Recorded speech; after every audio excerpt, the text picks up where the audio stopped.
Hi, everyone, and welcome to our last day of PolitiFest 2020. Thank you for being here. I'm Megan, the engagement editor at Voice of San Diego. For those of you who are just joining us, we're a nonprofit investigative news organization committed to holding public officials accountable and giving you, the public, the tools that you need to be advocates for the public good. As a nonprofit, we do depend on members and donors like you to make our work possible, so thank you for your support. Before we get started, I want to recognize some of our sponsors: the Google News Initiative for supporting the creation of this virtual event, the College of Arts and Sciences at USD for underwriting all student tickets, the San Diego Foundation for supporting our community conversations, and also thank you to Cox Communications, SDG&E, the Atlantis Group, the City of San Diego Retired Employees Association, City Heights Community Development Corporation, the San Diego County Democratic Party, and Business for Good. If you have questions for any of our panelists today, you can go ahead and put that in the chat box that should be down below this video. You can also tweet along using the hashtag PolitiFest2020. And thank you again for joining us. And I'm going to hand it over to our moderator, Voice of San Diego North County reporter, Kayla Jimenez. Hi, Megan. Thanks for that intro. I'm excited to be here today. Many of the young people who organized police brutality protests across San Diego County over the summer and into today said that they were motivated not just by the injustice of George Floyd's death in Minneapolis, but by their own community's long histories of silence and racial justice issues. Now they're taking to social media and the streets to call for an end to racial injustice, defunding of local police departments, changes in local school curriculum, and handling of racism at their schools, and more. Today I'm going to be talking to some of the local young activists around the county, and I'm going to introduce them now and give them a chance to kind of take the floor, and I'll be asking them a few questions. So first, we have Ahmad Mahmoud, Simran Jain, Metztli Carbajal, and Leah Malive. Good morning. Good morning, everyone. Hi. Happy Saturday. Glad to have you all here. I do kind of want to open the floor first, and I met quite a few of you while reporting and following you on Instagram and kind of watching what you've been doing over the summer when racial justice protests broke out across the county, and then changes following that. So I do want to kind of talk to you about your experiences and what you've been through and what you feel like young people in San Diego are pushing for now, and what is most passionate to you coming up before the election. And is it anyone's first time voting this year? I just thought about that before. Nice. It's exciting. Okay. So does anyone want to kind of take that question first? We can hop around. I can start. Yeah. Go ahead. So I think that one thing that's like worth noting is that like the wants of the youth on the street is very different than like the wants of any like party is saying. So like the Democratic platform or the Republican platform, it doesn't feel like they're representing either of like the ideas that we would want like with people at these protests and what they're advocating for. And I think it's important to always, for me especially, to kind of talk about it in that frame that like those parties are not for us because we're here in California and we live in a blue state, and San Diego has, you know, a lot of Democrat leaders, but still we aren't really getting the change we want, and that's from Democrats. And so I think it's important because we have to kind of fight against the system for the system to listen to us. And by us, I mean like the people that are actually on the streets that are seeing this stuff happen. And I would say those people are a little bit more radical, but that's only radical in the sense like in the United States radical, like in any other like maybe Eastern European country, like that kind of the beliefs that they have are very like mainstream. And so it's really like sad to see that all these Democratic leaders are still not able to get those things through, seeing that all of us are like coming out weekly, even sometimes like some people are coming out daily to advocate for these things, and we're still not seeing any change. Simran, do you want to, if we can go around to, thanks for that, if we can go around to and say what part of the county we're from and our age, and so everyone knows who we are. Yeah. I'm from Poway and I'm 18 years old. Okay. And you go to San Diego State now, right? Yeah. Got it. Metztli, do you want to answer that? Yes, I'm 16. I'm from San Isidro, and I go to Southwest High School. Leo. Ooh, lost her. Ahmad, go for it. Hi everyone, I'm 20 and I'm from Southeast San Diego. Great. Ahmad, maybe you want to answer that question too. I know that you had participated in some of the protests and you're up in Berkeley now, correct? Correct.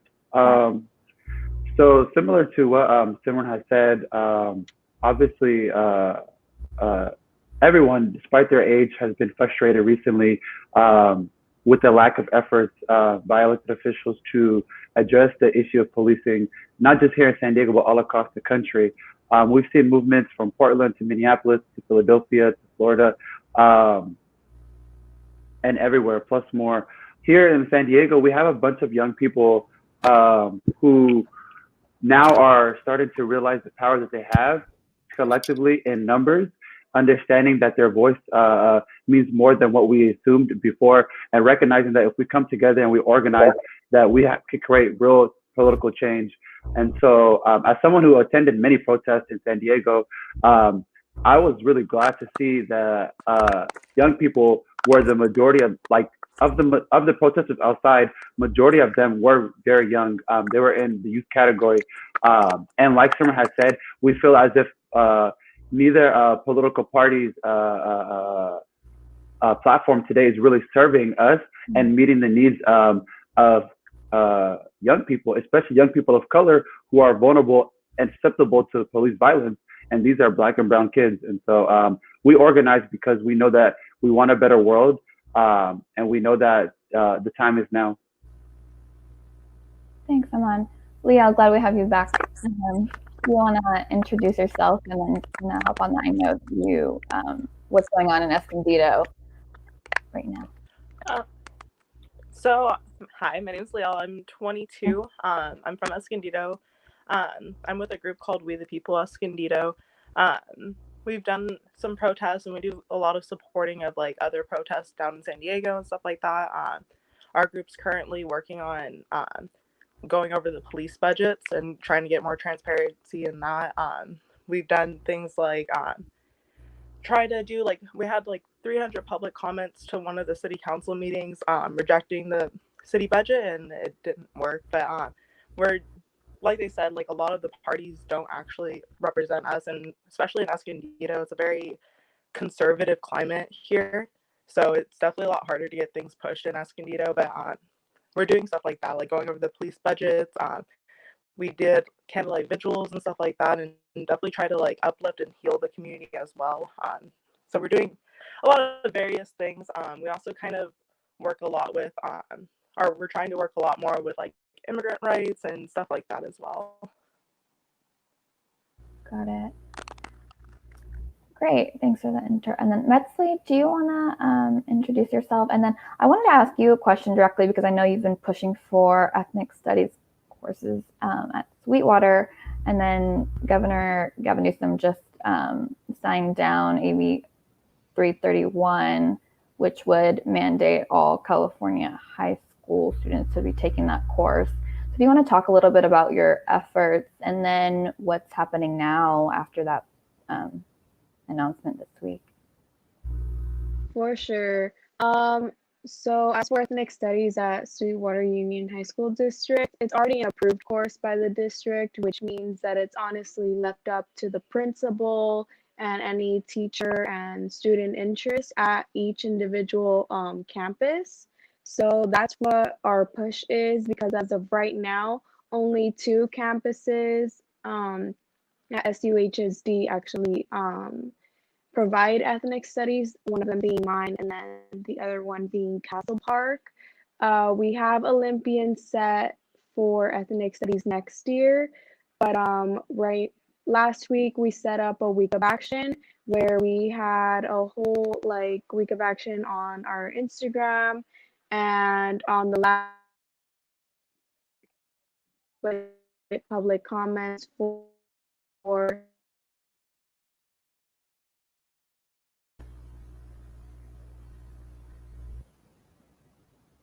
Still there? We'll wait for that.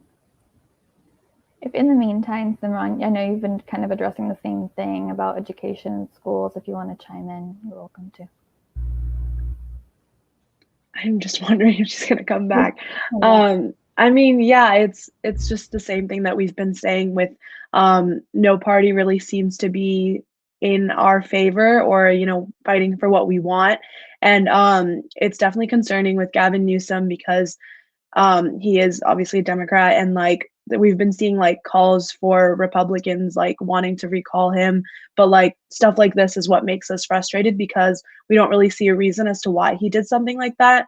The only thing I can really even think of is maybe like money and having to have some more teachers or get some more education. But given everything that's going on right now, it's really the least he could have done. And so it's really frustrating to see. And I think we need to be like criticizing him for this kind of stuff and like consistently calling out our officials for like doing the wrong things because they do work for us. But it looks like she's back. So yeah, my apologies for that. So we set up a week of action where we had everybody submit public comments for our board meeting, and it went really well. The board meeting didn't end until about 11 p.m. at night. So they obviously discussed everything for a long period of time.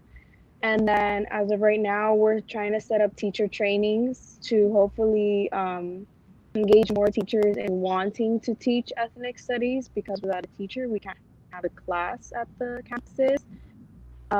So that's what we're doing right now. As for Gavin Newsom's veto on AB 331, it caught everybody off guard because he signed the bill to make it a requirement at CSUs. So all of us thought like, oh, he signed that bill, he's going to sign AB 331. So it definitely caught everybody off guard. After reading why he vetoed it, either it was because of funding or because the curriculum needed to be revised, it definitely left a lot of questions. For example, when he said the curriculum needs to be revised, well, it left everybody thinking, well, what needs to be revised? You know, are you trying to eliminate certain aspects of the curriculum, or is it just outdated? Do you want it to match more with the CSU curriculum? A lot of people have that question. As for funding, I did read into that, and I do think that the funding was problematic. But honestly, I think that I'm pretty hopeful for it to be approved next year when it is reintroduced. Yeah.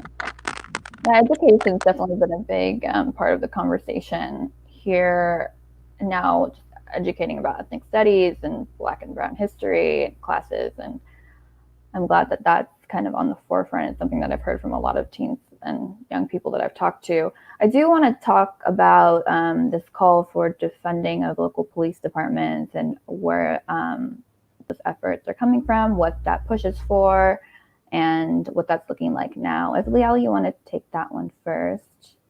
I know you're working on that closely next to Vito. So for us in Vito, we were looking into the budgets this past summer, kind of around the same time as we got started. And we found that almost 50%, I think it's like 43% of our operating budget for us in Vito goes to the police department. When we don't actually provide like real services for like drug addiction, health, mental health stuff, like real things that the citizens could actually use and help prevent crime, they aren't providing. And a lot of the city council tried to tell us that they just can't. But honestly, what we found is there's definitely ways around it that they weren't wanting to. There's a pretty good like conservative support towards the police, but the budget is just extremely high, and we do want to try to like focus more on like community necessities and stuff like that. That could definitely help us out more. I think when we're putting more money towards things like mental health or like drug addiction, like you're helping out the police in a huge way. And I think a lot of people don't realize that that's actually supporting the police in a way, because now we're not having them go to these places that they're not trained to actually help out in. But right now, for us, it's still about 43% of our budget goes to the police department, and we're looking into like trying to find out more about their actual budget. When you look at their budgets, it's pretty vague. So we are trying to get more details into that and seeing where we can like cut money to start bringing it towards the actual community and start uplifting our community rather than just funneling it all towards pretty much like keeping people in line and keeping police on the street and stuff like that, when we could just be like helping the actual people instead of just like locking them up pretty much. Got it. Ahmad, I know you talked about this too, and even mentioned school police accountability on the topic of education. Maybe you want to talk about that and your effort there. Yeah, so I go to school, obviously, UC Berkeley, and I also live in San Diego. So I've been involved in two different efforts. Here in San Diego, there's a group of high schoolers and then recent high school graduates who have been working on defunding San Diego Unified School District Police. And they've had a number of actions recently. They've been trying to meet with school board candidates and meeting with the actual board trustees that hold the seats right now. These efforts basically, once again, have been led by predominantly Black and Brown women. And the purpose of them is to defund the San Diego Unified School District Police, because we know that school resource officers historically tend to be violent towards Black and Brown youth, especially women. I myself, as a student, witnessed this on my campus at Helix High School. And although that is not in San Diego Unified School District, we know whatever district, whatever part of the county that we have school resource officers, that they perpetuate more harm than they do more good, right? Our schools should be safe havens for our youth. They should be able to be a place where people come from all different parts of San Diego and are able to seek an education safely and in the right mental health. Additionally, at UC Berkeley, it's the same issue. We have at UC Berkeley the largest police force of across the UCs. We spend the most money on policing at UC Berkeley, and there's relatively zero to little crime that ever happens on that campus. In fact, officers have had to use their firearm in over 5 years at UC Berkeley on campus.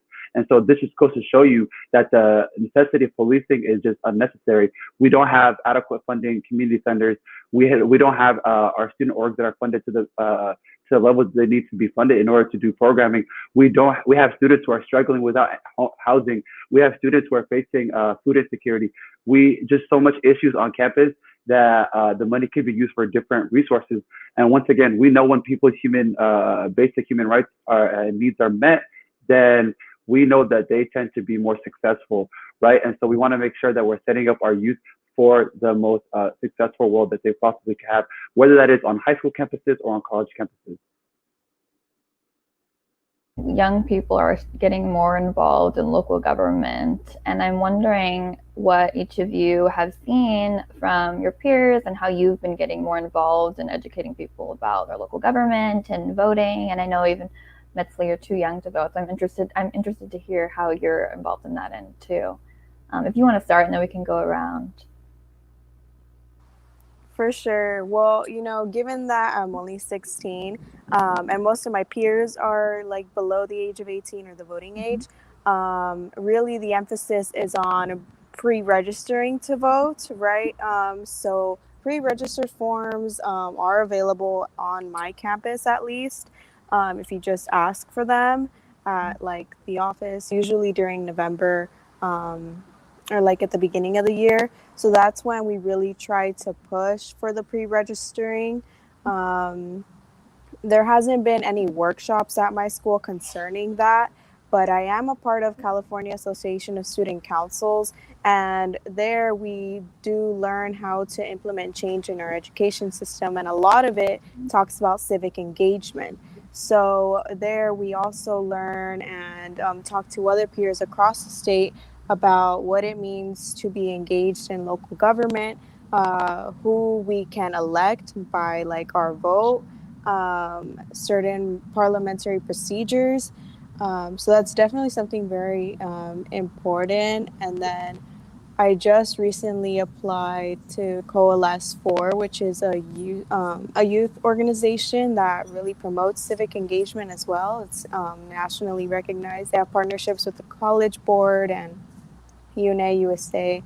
And then they're doing a lot of programming and efforts, such as like when you take an AP test, you also pre-register to vote at the same time, or if you take an SAT or the ACT, same applies there. So there's definitely a lot of effort by the youth. But at least in my community, I would want to see it a lot more, especially because my community has the lowest ranks of voting in the entire San Diego County. So that's definitely something that I wish we could improve on and that I hope to mobilize. Thanks, Metztli. And that's in the South Bay, right? Yes, like South Bay, San Isidro. Got it. Simran, you want to tell us a little bit about that? Yeah, sure. So, I mean, when I first started kind of getting into activism and stuff, I really stressed voting, because obviously voting is so important. But as time goes by, I'm kind of realizing that voting really is the bare minimum someone can do. And like, we should be stressing voting, and we should be telling people that we need to register to vote. But we also need to realize that those disenfranchised communities that we are voting for are the ones that already can't vote. We have illegal immigrants and recently incarcerated people, and those are the people we are fighting for. But we can't be forcing this narrative that the only way to make change is to vote. And so not only voting, but also calling your representatives, holding them accountable, like even if that means like commenting on their Instagram post and being like, hey, why did you do this, why did you do that, stuff like that, I think goes a long way, because we need to remind them that like, yes, we voted them in, but that doesn't mean that they get to make every decision that they want based on what they want. It means that they're representing us, and if our voice is changing, then that means they need to like change with it. And so I always stress voting, but I think voting is a very personal thing. We shouldn't be getting mad at people for deciding to vote third party in an election, or doing something that they think is right, just because it's not our place to say that. And given what we just talked about, like, of course, neither party is on our side. And I personally do think that one party is closer than the other, but that doesn't mean that we should be telling people like, oh, this is the party that's going to make change, because I think like it would be almost like rude to tell someone whose parents had been deported by the Obama administration, for example, to vote for Joe Biden. So I think that leaving that up to other people and then encouraging other forms of, you know, being involved is super important, because voting really is the bare minimum. And even with things like the presidential election, like, as important as we act like it is, what's important is local representatives, and we need to start stressing that more as well. Thanks. Ahmad, do you want to take that? Yeah, so each year, there's a number of different orgs in City Heights and in Southeast San Diego that, you know, really work hard to civically engage the youth, especially in the Black community. We have, you know, PANA, Partnership for the Advancement of Native Americans in City Heights, that's really working with refugee and immigrant youth. You know, we have Pillars of the Community here down in the Southeast that is working on that. There's just a number of different orgs. My efforts and my contribution to this work is usually through social media. So basically, we all use Instagram, right? We all use Twitter. We all use Snapchat. We're posting our pictures, we're posting what we're drinking, what we're eating. And during the election season, I think it's very important for people to also start posting things that are relatively important to them. And so for myself, I currently work for the Prop 16 campaign. It's my job to make sure that I rock the vote for the youth, right? Especially here in San Diego County, because this is the region that I oversee. And so I'm always using my social media as a way to post about Prop 16, post about Prop 17, local candidates, statewide candidates, etc., to make sure that the youth are really engaged and know what's going on. If this looks like having an Instagram Live, then I host Instagram Lives. If this looks like doing Twitter threads, then I do a Twitter thread. If this looks like setting up a Zoom call for folks in a group chat and then discussing the pros and cons of each proposition and each candidate, then that's what I'm doing. I think it's super important for the youth to really really research the folks who claim that they're going to represent them and ask them, okay, do I see myself in this platform? So for myself, I'm a low-income, first-generation Black Muslim student. Do I see my identities being represented in this platform? If I don't, then I should use my voice and my vote to speak up. Malcolm X said, you know, use the ballot like a bullet, right? So, you know, your vote is not something that is should be taken for granted. It's something that should be earned, and this is something that we have to constantly remind Democrats, because oftentimes we see that, like Simran and other folks have said, folks who say their party represents us doesn't necessarily always have the necessary platform to address the issues that are at the forefront of our lives. And so I encourage everyone to vote yes on Measure B this upcoming November that would establish a independent police commission practices. Thanks, Ahmad. I'm glad that you brought up the use of social media now to get people locally engaged. Liel, we were talking about how young people have gotten more involved in local government and are kind of taking this action to learn more. And I know that you run a social media page as well. So how have you used Instagram and social media to get young people involved and interested in voting? I will say we definitely took advantage of when it was really on topic for social media. It was pretty much all that was talked about. Our page grew like overnight because of it. How we keep people engaged afterwards, though, is it depends on like how you post and stuff like that. Knowing how to use social media is a huge thing. For like things that are really important, like we'll put it on our actual post so that people can share it. And when you have something that someone can actually physically share on their story, it makes like maybe 2 or 3 other people share it from their story. So things like that will catch on. You can post things onto your story, which like people normally watch stories more than they go through their timeline. So like really knowing the platform itself really makes a huge difference on like how to like get the right reactions. For us, we even go as far as into detail, and we could see what days we get more reactions out of people and stuff like that. So I think as far as like this generation knowing the actual how to use social media on like a detailed level has played a huge role on that. And then also just encouraging your community to share, like to have good graphics, to have things look like aesthetically pleasing actually makes a huge difference for some reason. I can't really explain why, but like people will want to share it and stuff like that. And it helps get out really good information. I think Instagram is probably the strongest platform we have for getting information out. we use Facebook, Twitter, everything, but I would have to say Instagram is probably the strongest just because of the feature where they can share it on their story. People watch stories all the time, so it just really helps when people can share it and then they share it from there. So it really starts that like tree branch effect, and that's kind of how the page even built up from there. Yeah. And I connected with you through Instagram too. Yeah. And it's been a good way for me to connect with young people too. Simran or Metztli, do you want to talk about that use of social media and your efforts? Yeah, so before I got disconnected, I was talking about how our ethnic studies campaign, we launched a week of action, and that was really focused on Instagram again because the story feature does allow for more people to share your content. So apart from making a post, you can also make a story template. So what we did is we posed different questions Monday through Friday, and we would ask like, oh, share your POC hero. And then we would make a story template and students would put their hero and then share it with us. So that way we could also have them featured on our profile, and that just amplified the volume that we could reach. So I think prior to the week of action, we had about 70 followers. After that, we now have 210. So it definitely increases the audience that you can reach.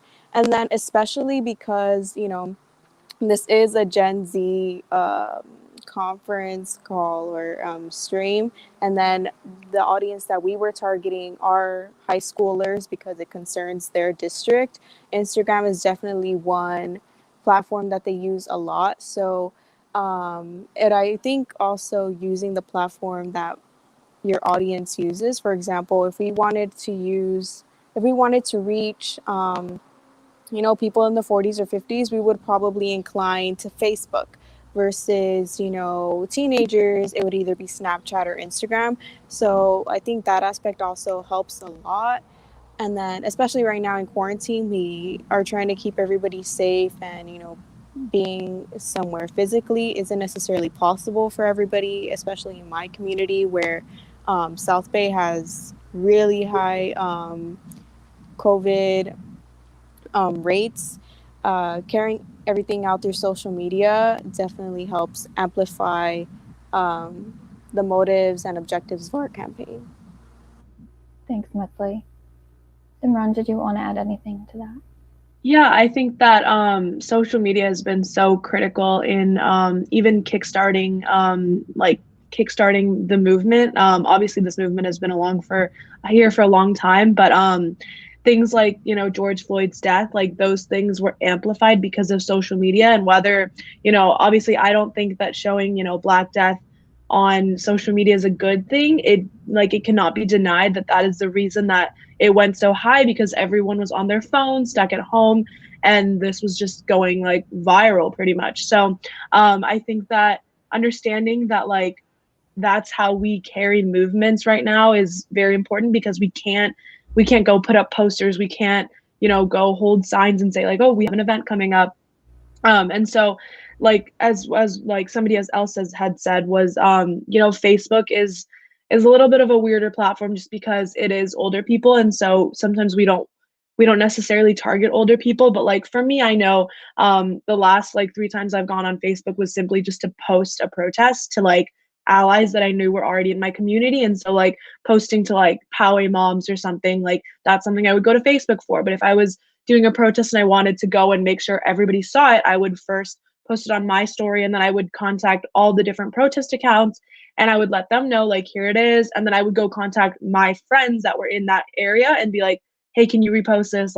Your audience is very politically engaged. So that's also important. And seeing most people on social media will just repost something, but finding out who's actually going to come to an event and show up is very important. And so, we have these people that'll just they'll post it on their story and they'll just be like, oh, that's my activism for the week, and then we have those people that will post it on their story and continually show up to these events. And so kind of figuring out which audience you're looking for, if you're trying to spread information or trying to get attendance at an event. And I think that as Gen Z, we're already ridiculously fluent in social media and we already know all these things, it just comes in handy. So Right. Yeah, thanks for addressing that. I know that's a big one that's kind of made waves recently. I do want a general question. Some of you have mentioned this, but I want to know what's the biggest disconnect you see between Gen Z and the youth and then your local government? Whoever wants to take that first can jump in. I'll go first. I believe that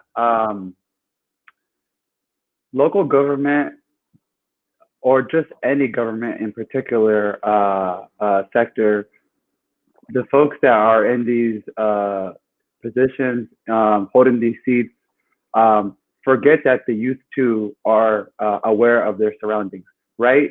They act as if we're attached to our phones and we're on social medias and we're taking like Tide Pods and we don't like we're just idiots almost, as if we're unaware about the world around us. And these stereotypes, have been perpetuated for so long, for decades, right? The youngest people are always the craziest people. They're always the most radical. They don't vote. They have the like smallest voting bloc. And while that is true at times, we are aware of what goes on, right? We do have these discussions in our groups. We do have them in our group chats on different platforms. When we do go out pre-COVID, we have these conversations, right? If one of my friends was assaulted by the police, then it's going to be a discussion in our group, right? That day whenever we go out. And so we're always asking ourselves, what can we do to support our friends? What can we do to support our people and making sure that they are receiving justice? And so local officials oftentimes pander to special interests or older groups, right? So they will say, how can I get this endorsement from this community by talking to a community leader who might be of the age of like 40 and above, right? And that community leader or organizer or activist might not always represent the best interest of the Gen Z, of the youth. Are they having active conversations and discussions with us to make sure that we are represented in their platforms? So even in activist and organizing circles, we have to have that conversation of, are older people passing the torch to younger people? Are they having those conversations?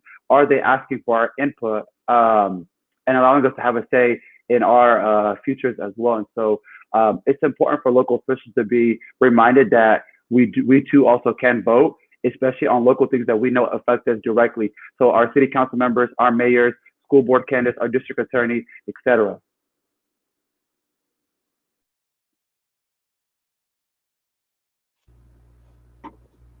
you were mute, sorry. Thanks, Emma. Anyone want to jump in on that one? Yeah, going just piggybacking off of Ahmad, I would definitely say that those politicians and local officials that like extend their internships or volunteer opportunities to high schoolers, I feel like that's a very smart move. I know Assemblywoman Lorena Gonzalez Fletcher, she does admit a lot of high schoolers into different programs. She used to have a junior legislator program where she would have, students draft their own proposals and present them to her. So that just goes to show how there are some politicians that do provide an outlet and platform for students to voice their perspectives on student issues and about, just issues in general. But there isn't a sufficient amount that do that. So I think that our local governments, candidates, they should definitely take up more internships and volunteer opportunities to people younger than 18. Yeah, that's an interesting one. Simran or Leal, biggest disconnect between the youth and local government? I think the youth is very underestimated by our local governments. I think they don't realize how in tune we are with our communities, especially with the connects through social media and stuff like that. We see the stuff that's not put on the news. We see the video of someone being brutalized that wasn't put on the news. We see the protesters that were harmed that was never put on the news. We see that stuff. We see the stories. We hear their stories. We hear their pain. We see their suffering. We see it all the time. When they say that we're doing it out of emotion, when they're saying that we aren't educated on what we know because we don't even have a college degree, I feel like they just are underestimating us, honestly, because we know what we're talking about. We've seen it with our own eyes. So I think we're underestimated. Yeah. Yeah, I completely agree. Like, I think that I have this discussion with like other organizers a lot and talking about kind of legitimizing our movement, which is really sad to say, but I think that like it's the idea that we have to think about reaching out to older people. Like, you know, with our last protest, I reached out to Poway moms, and that wasn't because we needed Poway moms. It was because we needed them to legitimize our struggle, which is really sad to say, but having adults there kind of makes the government think about us a little more. And while that's sad, it's just like the reality. And so I totally agree with her that we're often so like underestimated. And like I've met like people that are like 15, 16 years old that are like fluent in policy that like a 40-year-old adult would not even know about. And it's because like we've just been forced into it, and like we really don't have another option. Like it's either ignore our community struggles or like actually do something about it. And she also touched on like the fact that we're seeing a lot more than adults are. Like, you know, we're not going to see like 40 to 60-year-olds on Facebook reposting these acts of violence because they were not there to see them and their community hasn't seen them. And so like for me, like I see it because the people that are posting it were there. And so that kind of, those videos don't even reach Facebook sometimes because we're not even on Facebook and we're not there to tell them like this is something that I experienced. And so like I think that the fact that we are seeing all of these videos and all of these like really awful things happen to our community, and like these adults aren't seeing it, these elected officials, maybe they're getting briefed on it, maybe they aren't. There's really like no transparency with that. We never hear from them. I know personally in Poway, like we have not heard from Steve Voss once. Like he has not even acknowledged our protests. He hasn't said anything. And that's like very frustrating because we're a large part of his community. I've lived in Poway like almost my entire life. And like we're fighting for this, and like our elected officials literally just ignore us and like just act like we're not there because they think we're gonna like show up one day, keep going for 2 weeks, and then we're gonna leave. And even though we've been doing something like this for like months on end, they still think that we're just gonna leave one day. And so that's kind of what makes it difficult for us, because we're always being like put down, like, oh, you're just like, you don't know what you're talking about, you're too young, like all that. So yeah, thank you all. It's been a really important discussion, and I'm glad that we have you here to bring this voice and opinion here at PolitiFest too. I remember I talked to someone and they said, well, the young people, we saw that on TikTok before we saw that in the news. And that is something that has stuck in my mind. I have a question that came in on Twitter that I want to ask, and whoever wants to tackle it. Do you consider COVID-19 and related safety measures to be a social justice issue? Why or why not?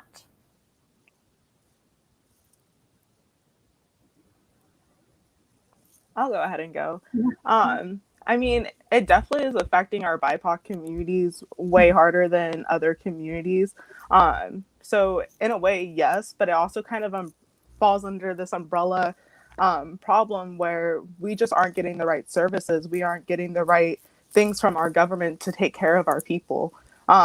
If our government was taking care of our people, I don't think COVID would have been as much of a problem for our community. And I think they would have done a better job, but it is a social problem now because we just aren't taking care of our communities, honestly. I definitely agree. I think that like every issue in our communities is felt most by our underserved populations. And I think it's worth noting that like life for like the rich goes on. Like we've seen like people having parties in the Hamptons and doing it because they're getting COVID tested and rapid like results, 30 minutes, like they're getting results and then they're going in and partying. And so like we can't do that in our communities because we can't pay for that, but like they can do it. And so it definitely kind of shows this like classist structure we have that like nobody is really acting on. Like, again, we're in California, Democratic leadership, like things could have changed if they wanted it to change. But again, like these structures of power are the ones that put these Democrats into office. And so obviously they're going to be reluctant to change them because maybe we're going to want them out of office if they change them. And so like, obviously our communities are feeling like these effects way worse, even if it's just because of like environmental justice issues. Like, we have like landfills in underserved communities, and then their health is already compromised, and then we see a virus come in, and suddenly, like, of course they're going to be more affected. Their health is like, more affected. They're the ones that are working the harder jobs. They're the ones that are not getting the health care they need. So Yeah, thanks. Yeah, I agree with both panelists before me, Simran and Layla, because I think any issue, obviously, that has a direct effect on people is a social justice issue, right? Especially like it has been said already, like BIPOC communities are the ones that are the most affected. Like Black and Latinx parents and Indigenous parents have to ask themselves every single day, do I go to work, or do I stay home with my kids, right? And going out to work, unfortunately, in job settings and conditions that aren't the healthiest, that aren't the safest, puts themselves and their families at risk, right? And we know that oftentimes these families are staying in more closed knit homes, right? You have like 5, 6, 7, 8 people in very small spaces. You have to have them if there's a lack of a language barrier. So then you don't have somebody who can help the kids with going to school, right? Who could set up Zoom, correct? And so COVID has made everything so much more difficult for Black, Indigenous, and other communities of color. It really has. And so, of course, to myself and to many other organizing activists, it's going to be a social justice issue when Latinx folks are the ones who are dying the most across the country, and no one is like doing anything to curb that. And then like African Americans coming in, close second. That's an issue when Donald Trump could have access to the best doctors in the world, right? And sit home from work without having to face any economic repercussions. There's some clear distinctions, there's some discrepancies in the lifestyles that we get to live during COVID and the ones that the rich, as Simran has said, get to live. And so to me, it is a social justice issue, of course. Got it. Metztli? Yeah, I 100% agree. My school is 89%, and like our student population is 89% eligible for free and reduced lunch, which means that they can't even afford the basic price of a lunch, and that's 89% of our students, right? So that goes to show, like, hey, their parents, they can't afford to skip a day of work. They can't afford to have this extreme healthcare bill, because that's just too much out of their own pocket. So it raises that question of, free healthcare for all. It raises so many questions about like economic equity. And then I would say also education, because you're also having these talks of students having to go back to school. And in communities where we have multi-generational homes, that can also be an issue. So I feel like COVID, although it is a disease and it has killed 200,000 Americans already, it also unraveled so many things that our country needs to work on, and that expands all the way from education to economic equity. But I feel like the youth, like everybody has already mentioned, is working hard to tackle this. And then once, we get to turn 18, we'll definitely be the ones casting our ballots for props like the ones Ahmad was talking about. So I'm very optimistic about that. I saw a question in the chat about how someone could reach their like superintendent or the people at like their district office.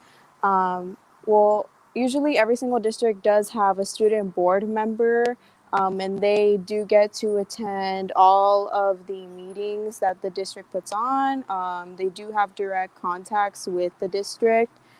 So definitely reaching out to your student board member. Usually they have that posted on the website, but also working up the ladder. So my first step was to contact my school principal, and then from my school principal to get direct contact to the district. That way the principal could also bring it up to, I don't know, Chula Vista High School's principal or Eastlake High School's principal. And that way you amplify your voice. But also gathering students from each campus. So for our campaign, we have a campus rep at every single school site. That way, it isn't just people from Southwest High School that are supporting the campaign. It's also people from Bonita Vista, from Olympian. So that's how I would tackle it, just contacting your SBMs and your principals and joining the board meetings and submitting public comments for sure. Yeah, Metztli, thanks for answering that question. Definitely getting involved in school boards and going to those meetings is important as well. I do, since we have 5 minutes left, kind of want to ask everyone to tell me what they're doing now ahead of the election, and then what plans are post-election, what's on your mind, and then how people can find you as well. Metztli, you want to start, and then we can go around. Well, as of right now, my efforts are setting up teacher trainings for ethnic studies. That way we could have more teacher interest and student interest in implementing ethnic studies at their own school sites. As for the election, I'm just working on educating myself, educating my peers, having my friends and my peers sign up or pre-register themselves for when they do turn 18. You can reach me at my Instagram, Carbajal Metztli. It's just my last name and then my first name. And then my email is carbajalmetzli@gmail.com. Thanks, Metztli. Liel, do you want to go ahead? Our group is currently kind of taking a transition from protesting to working on things that uplift the community. We're working on neighborhood cleanups and trying to do like fundraisers for our BIPOC communities.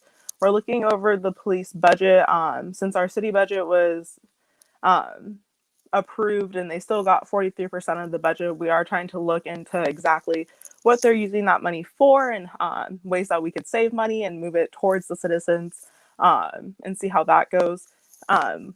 You can find us on Instagram. Our page is just We the People Escondido. It's a really great way to get a hold of us. You can go onto Facebook or Twitter as well and find us on there. We're also working on supporting other protests and supporting other organizers throughout the county, especially in like bigger areas like downtown and stuff like that. So if you're, we're starting a new program where if you need a buddy to come to a protest with you, you can meet up in Escondido with us. We'll buddy off and we carpool down to the protest together, just for safety and numbers and stuff like that. So I definitely recommend anyone reaching out. We're a community-based group, and yeah. Thanks, Liel. Ahmad? Yeah, so I'm going to be continuously pushing a yes vote on Prop 16, a yes vote on Prop 17, a yes vote on Prop 21, a no vote on Prop 20, a yes vote on Measure B, as much as I can, pushing on my social medias, giving the community lawn signs for these different propositions and ballot measures. Going to continuously, check in with family and friends, make sure they're voting, because like I said, this is probably one of the most important elections, at least of my lifetime. And so things like Prop 20 will forever affect communities of color. There's no way in hell that I believe that somebody who petty theft $450 or less deserves to be receiving a felony. And so our board of supervisors, just being the incompetent and racist conservatives they are, have voted to support Prop 20, unfortunately, even though the community has submitted hundreds and hundreds of comments against it. And so I'm going to do my best to continuously civically engage folks, hold different ballot parties, where we take the ballots and we drop them off at San Diego County Registrar's office, and making sure that people's ballots are safely counted, and just so much more election stuff. Thanks, Ahmad. I appreciate you being here. Simran? Yeah, so I kind of just hop in where I'm needed, but on the day-to-day, I'm actually the Sustainability Commissioner of Associate Students at SDSU, so kind of just using that platform to talk about these issues with sustainability and kind of make sustainability a more intersectional issue. So whether that comes with info guides about voter suppression or environmental justice, whatever. So we're going to be holding those events. So you can find me on Instagram at, it's my name, and then instead of the I's, it's ones. So it's S1MRAN JA1N. So yeah, that's where you can find all of everything. I post about protests on there, information, stuff from SDSU as well. So yeah. Great. Well, I thank you all for being here. We appreciate the conversation. It's great to have your voices heard here at PolitiFest. Thank you so much.